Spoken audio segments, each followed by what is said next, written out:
আমি ভেবে পাচ্ছি না। আমি থানায় গেছি, ওপরের ছেলেটা কী জানতে চাইছে আমি নিজেও জানি না। এখানে নাকি পুলিশের লোক এসেছিলো পরে বলছে। তা এখানে তো টোনবাজি হয়, তা এত টোনবাজি হয় বলার মতো না। কেননা পুলিশরাও টোন কাটতে পারে, সবাই টোন কাটতে পারে, টোন কেটে কেটে টোনের জিনিসই হয়।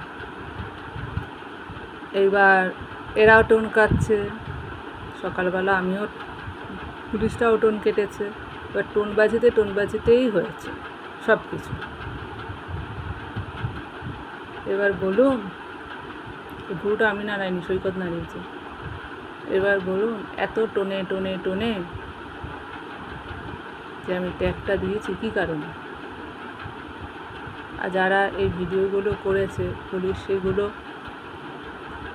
না বার করে কিসের কেস তুলছে আমি তো ভেবে পাচ্ছি না।